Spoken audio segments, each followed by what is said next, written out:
So I know it's really tough. Sometimes I know what you're facing because we face it every day. We face horrible threats, ridiculous things said about us. I have now come to the conclusion that I'm proud that I'm called those names by people like that. It makes me very proud of myself, and I think my mother and father, who both are dead but taught me to be a patriotic American, are proud of me also. So I don't really give a damn what they say.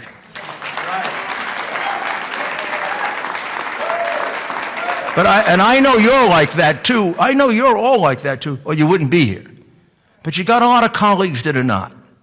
And they're not necessarily bad people. They're people who want to make a living. They're people who don't want their families harassed. They're people that want the opportunity to just, get by every day and do something good.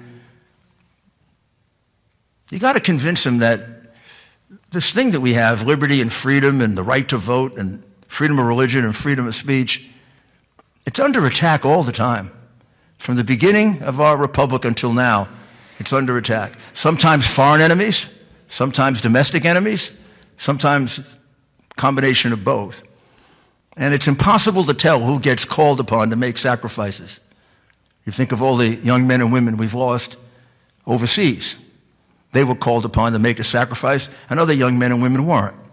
Well, right now, you're being called upon to make the sacrifice. The members of this legislature. The Constitution of the United States put the finger on you.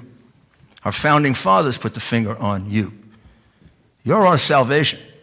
Article 2, Section 1, Clause 2 of the Constitution puts the finger of responsibility in preserving our right to vote on the legislature of Arizona.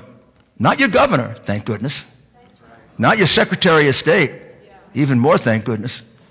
But it puts it on you. And for those who are afraid, look, I've dealt with human beings that I had to convince to testify against the Sicilian Mafia.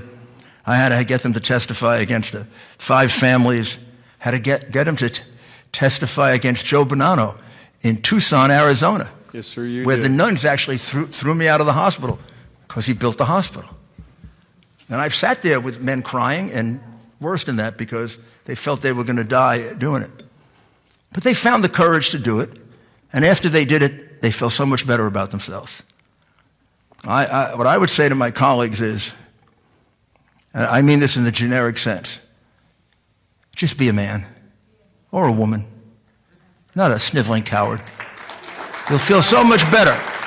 You'll feel so much better about yourself. There's nothing that elevates you more than an act of courage. And there's nothing that demeans you more than an act of cowardice. See if you can convince them of that. We need it so badly. And I can't say enough about all of you, about your courage, Mark in particular, Sonny, and all of you. Leo, Nancy, I got to see all the rest there. Brett, oh, you're covering your name. What are you? Come on, be like John Hancock. Be the first one to sign. Kelly, David, and Sylvia. You're also all very, very good questioners, very intelligent, and very, very properly motivated. And I'm counting on you to find me a whole bunch of others in the legislature just like you, or turn them into you.